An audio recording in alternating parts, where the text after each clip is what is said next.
Welcome to our History channel. Don't forget to subscribe, hit the like button, and share this episode with a fellow history lover. And now, on to tonight's episode. Southern Montana, 1820. In the hue of the early morning light, a village of the mighty Crow tribe stirs in apprehension of an attack that is soon to come. Their chief, an esteemed veteran warrior named Longhair, surveys the surrounding area, replete with hills and thick timber, looking for any signs of the enemy that lurk somewhere outside the confines of the village. They have come here, to this area, just south of the Yellowstone River, in order to make a seasonal headquarters of sorts, in which hunters from the tribe can venture out onto the plains and return with their bounties, without requiring their families to leave the relative safety of this slightly more wooded and hilly area. Here on the high plains, the fight for survival is one waged not only against privation and hunger, but against other tribes as well. Though, in these early decades of the 19th century, incursion from Americans and Europeans has been a constant for decades, the primary opponent the Crow have waged war on for years now is their northern and easterly neighbors, the Sioux and Cheyenne.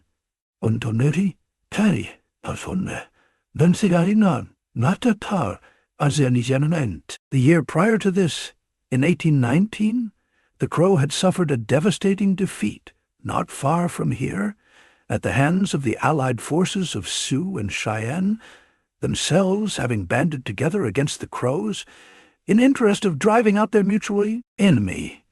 The day prior to this, a band of Crow warriors from this village had ventured out into the wilds in search of their hated enemies, but in a sickening twist of fate, had unknowingly passed a band of Sioux and Cheyenne in the area. That band of Sioux and Cheyenne are themselves intent on attacking this village of Crow. Late in the evening, a scout had come rushing into the Crow village, his head bloodied from an encounter with the Sioux and Cheyenne. The scout warned the village that the war party was on its way, and all who could be convinced to flee and take cover in the surrounding landscape did so immediately. Those who remained worked feverishly to construct timbered breastworks along the village perimeter, in an attempt to solidify any cover for themselves that they can. Chief Longhair has stayed in the village, and now he and only a few of the remaining Crow warriors, mostly old men and teenagers, face the coming onslaught. Only a few miles away, the party of Sioux and Cheyenne warriors, under the command of a Cheyenne war chief named Ice, makes their way towards the Crow village. The Cheyenne, in particular, are noted for their various warrior societies, composed of warriors who adhere to certain traditions, oaths, modes of behavior, and dress. Ice, a veteran warrior, belongs to perhaps the most curious group among these, a cohort of warriors known as the Contrary Society. Though all manner of extraordinary claims surround this mysterious group, including that they walk backwards and say no when they mean yes, it is true that they wear their war headdresses backwards. In Ice's case, this manifests in the form of a prairie dog skin, worn flapping down over his forehead. Cloaked in only moccasins and a breech clout, he is otherwise painted completely red, in the style of the Contrary Society. He rides atop his trusted war pony, also painted red. In his left hand, covered in a wolf-hide sheath, Ice carries what is known as the Thunderbow Lance, an item considered to carry powerful medicine for making war. Like a pack of wolves on the hunt, the party of warriors sculpts their way quietly through the countryside, scarcely making a sound. Their scouts have spotted the Crow village, seemingly oblivious to their presence, and now the Sioux and Cheyenne warriors, burning for glory and vengeance against their hated enemies, make their way towards the target, seeking to satiate their hunger for respect and revenge. Finally, the Sioux and Cheyenne warriors crest the hill overlooking Longhair's village. There is, however, no swift charge to take the Crow by surprise. Instead, A small contingent of Crow villagers first noticed the line of enemy warriors forming on the ridge above their village. Quickly, a cry goes out for the men to arm themselves and for the women and children to take cover. Still, though, Ice and his warriors, themselves adorned and painted according to their respective warrior societies, only watch on, silently observing the chaos unfold below them with a sense of immense satisfaction. Then, suddenly, with a barely discernible flick of his left wrist, Ice unsheathes the thunderbow lance. A moment later, an utter cacophony rises up from all the Sioux and Cheyenne warriors as Ice raises the lance high above his head. This signals the sacred arrow priest, a Cheyenne man named Dogface Medicine Man, to carry out the ceremony of the sacred arrows. This is done with the medicine man offering up the traditional incantations in an unhurried, businesslike fashion. Meanwhile, the Crow villagers scramble to take cover behind the ad hoc breastworks they had constructed the previous day. Chief Longhair directs his few warriors to take their places, as the women ready their children to make a run into the woods should all seem lost. What is at stake is known to all, young and old.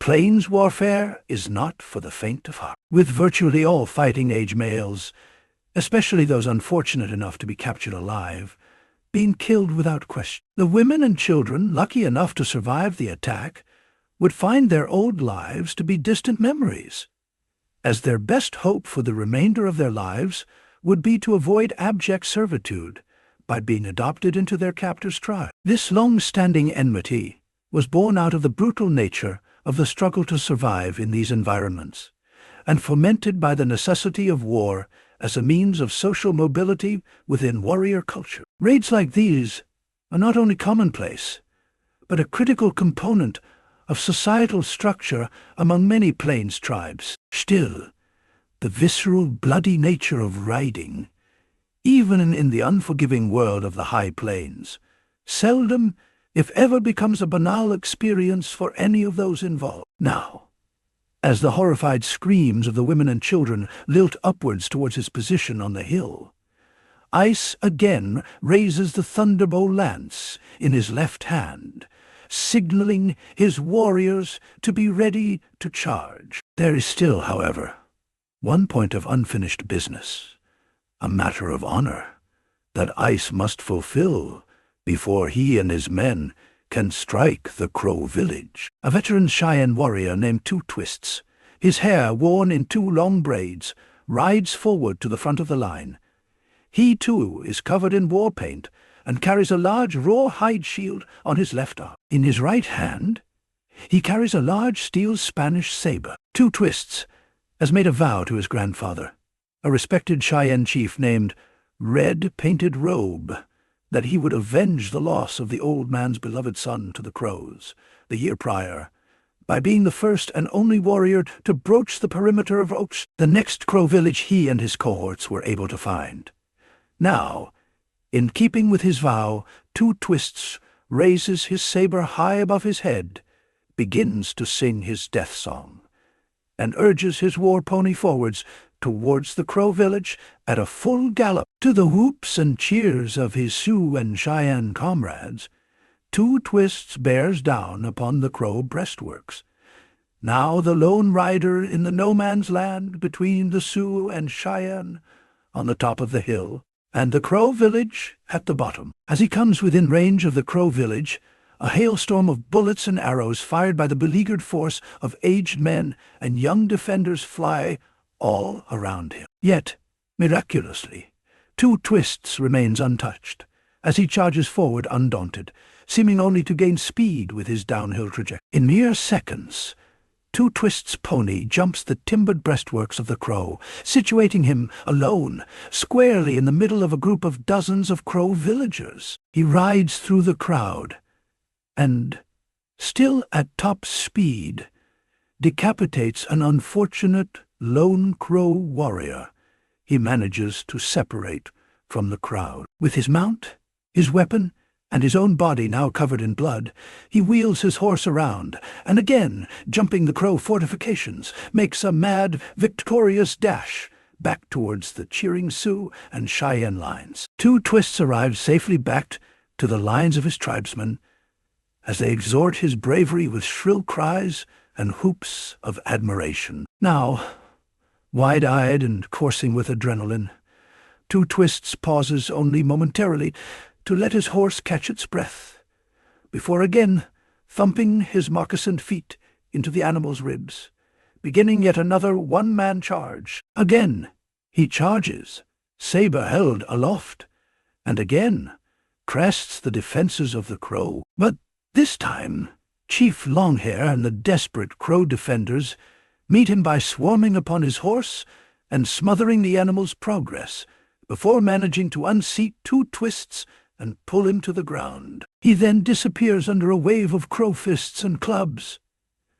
Now, Ice and his comrades in the Sioux and Cheyenne, seeing his plight, let loose cries of rage that resound through the surrounding hills. Ice now raises the thunderbow lance, and then lowers it, pointing squarely at the Crow village.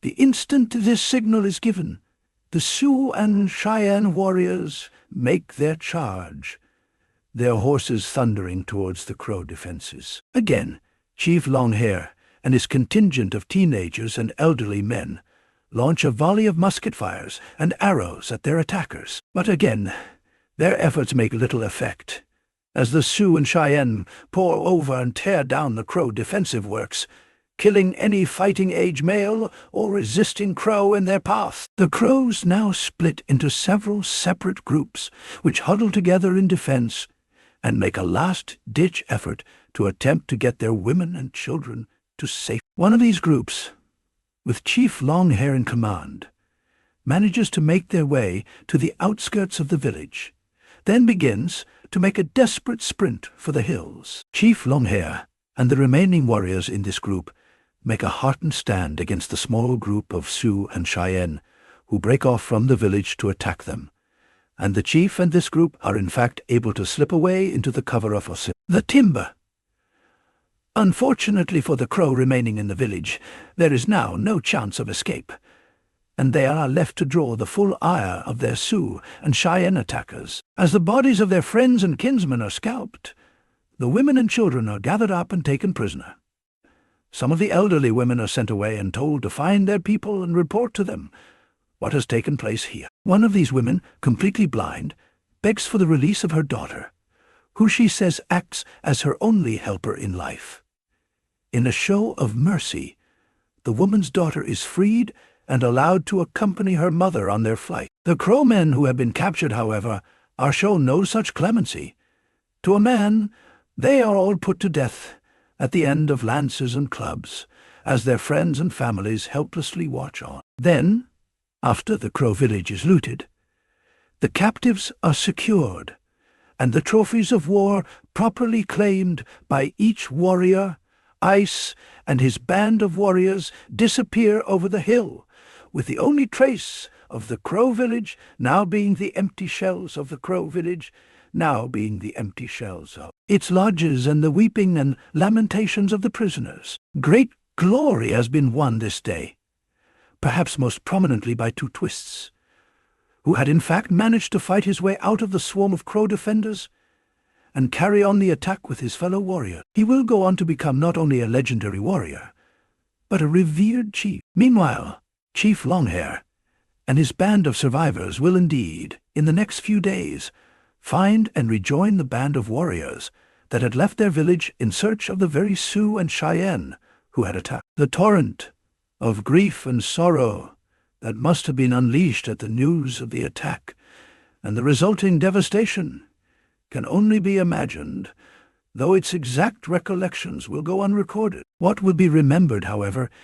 is the storm of violence that is about to be unleashed at levels never before seen by either faction between the Crow and the allied forces of the Sioux and Cheyenne. But the many tales of the brutal battles that will unfold in the wake of this bloody affair between age-old enemies on North America's high plains are, for tonight, other stories for other times. Thank you for joining us on this episode of History at the OK Corral.